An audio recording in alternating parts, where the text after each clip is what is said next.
Hello and welcome to the LAPD Pacific Division headquarters. We're in the roll call room. Join Chief Charlie Beck for a conversation regarding the Chief's message for the month of July 2016. Sir, hi, how are you? Jack, I'm really good, thank you.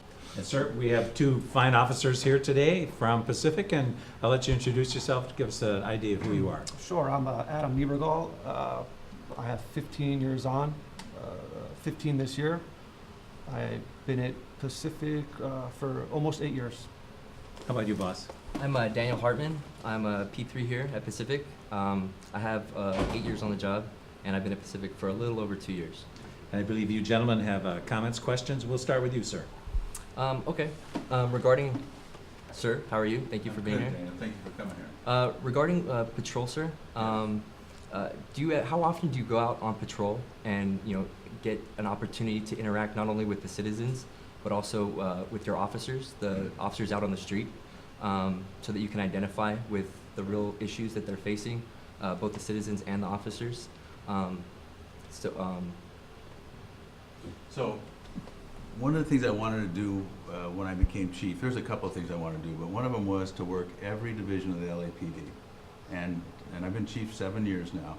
And during that time, I have worked with a P3 in every division of the Los Angeles Police Department, for maybe not for a whole shift, but for at least a partial shift. And then, so when I went through all 21 divisions doing that, then I started. Now I'm on my captain ride-along phase.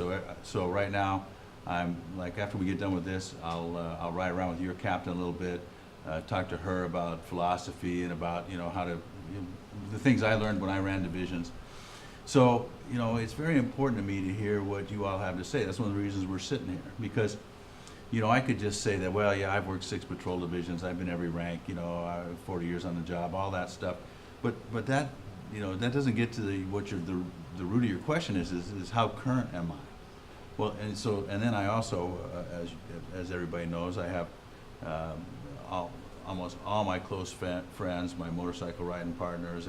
They're all young cops, and then I have my real critics, which is my 2 P3 children that explain to me how the department works almost daily. So I have a lot of ways to keep in touch, but the real way I like to do it is talking to cops, and I find the best way to understand what officers are thinking is to get in the car with them and drive around.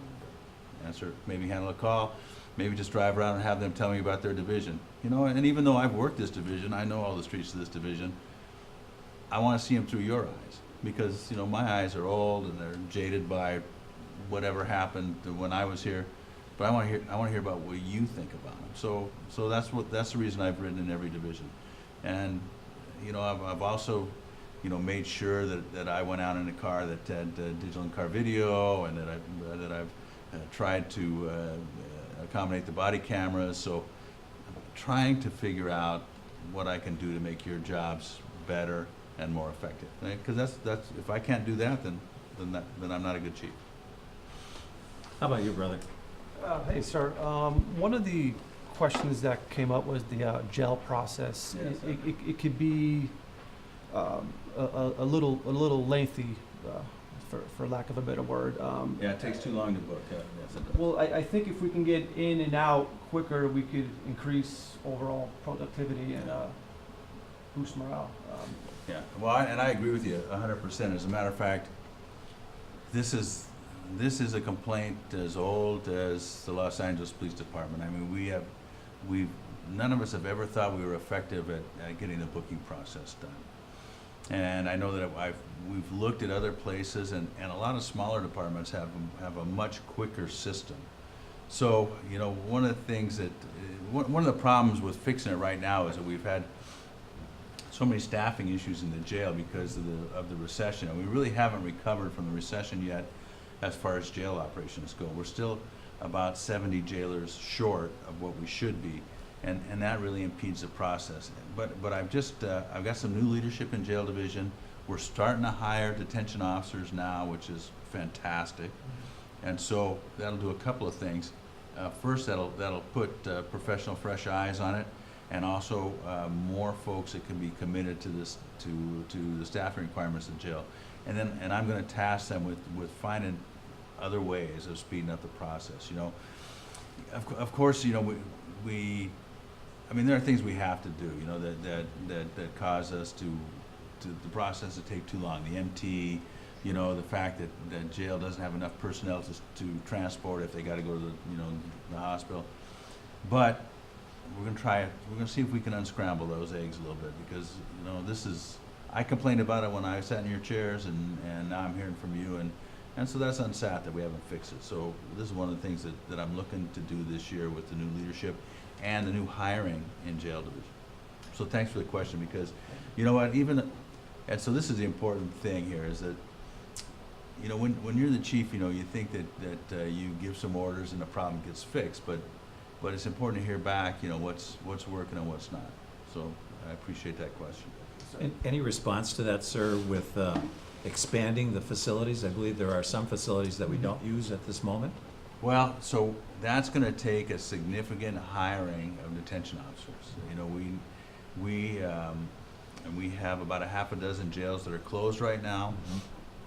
And to open those is gonna take hiring like 70 DOs.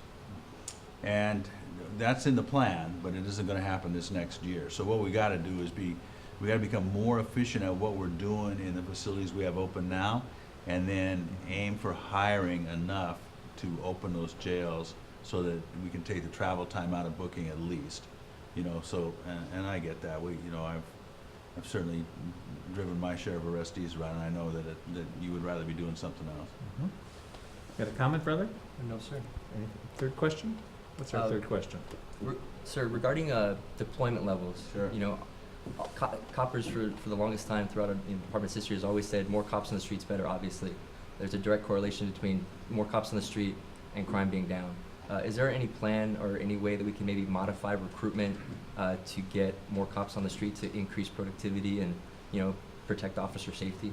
Well, we just started a new class a week ago Monday, and I believe it had almost 50 recruits in it. So that was a good start, because we've been struggling to get classes over 30, you know, for about the last 2 years. So I've added some detectives into backgrounds to help personnel department, because that's who does that normally, get through their workload and try to get more recruits into the classes, because you're absolutely right. I mean, you know, the P1s are that's the lifeblood of this department. If we don't regenerate, if we don't keep putting young cops into those black and white cars, you know, the department naturally ages out of the black and whites, you know, and so that's a really bad thing. I've lived through hiring freezes and seen what happens when the whole force, you know, stops growing at the bottom.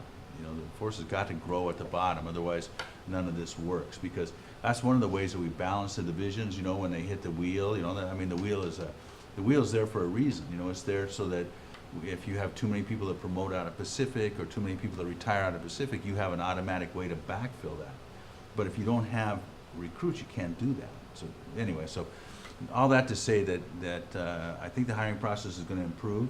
We're about, well, by the end of this month, we will probably be 200 cops short of our deployment level.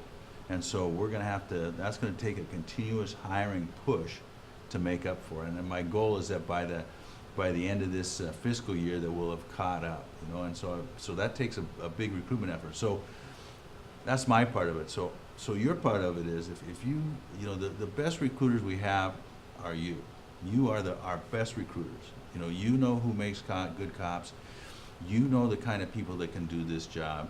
And, you know, so I ask everybody to, you know, take your future into your own hands. You know, if you know a good young person that is interested in law enforcement, steer them this way. This department is what we make it, you know, and there's nothing better than picking your own partner. Thanks, boss. Thank you, guys. Appreciate it. Thank you, sir. Thank you, sir. Yeah, my partners here at Pacific are right. It is a tough job. And because it's a tough job, I need you to take care of each other. Watch each other's backs, do the right thing, go out there and be effective.